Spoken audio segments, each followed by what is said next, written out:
Le sucre, le lait, l'huile et le riz. Des denrées alimentaires qui connaissent leur pic de consommation durant le mois de Ramadan. Comme chaque année, le ministre du Commerce et de l'Industrie est allé sur le terrain pour s'enquérir de l'état du stock. D'abord à Sucaf, l'un des leaders de la production du sucre. Coronavirus oblige, c'est par visioconférence qu'il échangera avec les responsables de l'unité de production à Ferké.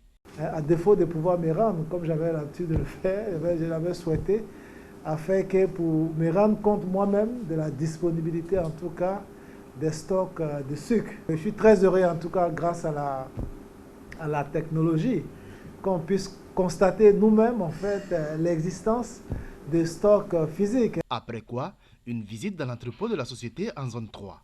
Ici, toutes les dispositions ont été prises pour combler la demande en ce pic de consommation qui s'annonce. Nous avons anticipé sur les besoins de nos clients puisque pour nous, même si le ramadan commence à la fin de cette semaine, notre ramadan à nous a commencé 2 mois auparavant puisque nous avons déjà commencé à constituer des stocks auprès de nos grossistes pour leur permettre eux aussi de pouvoir approvisionner les différents canaux de distribution en sorte que si vous visitez les différents points de consommation, vous trouviez du sucre partout. Même son de cloche à Sabimex et Moulin Moderne de Côte d'Ivoire, spécialisé dans la distribution de produits laitiers, de riz et divers autres denrées.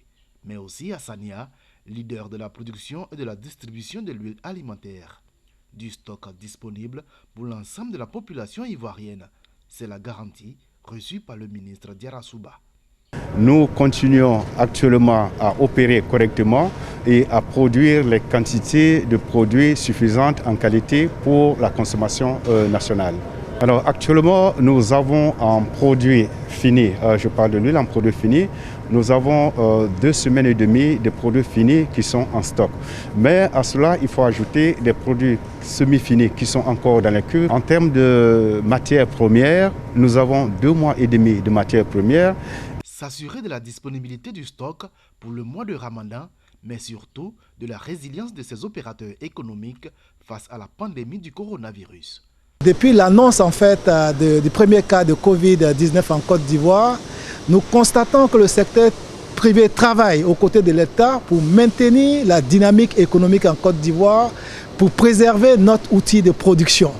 Malgré toutes ces difficultés, toutes les nouvelles contraintes que l'État a édictées, le secteur privé les a intégrées dans leur quotidien pour trouver des manières ingénieuses en fait pour que la contamination ne se poursuive pas à travers le télétravail, à travers des rotations qui sont faites ici et là, à travers la mise en place en fait d'un plan de continuité d'activité. Mois de spiritualité, le Ramadan est une période où on observe également une augmentation des prix. Cette visite a été également l'occasion pour le ministre du Commerce de rassurer les ménages quant à la stabilité des prix de ces denrées, même en période de coronavirus.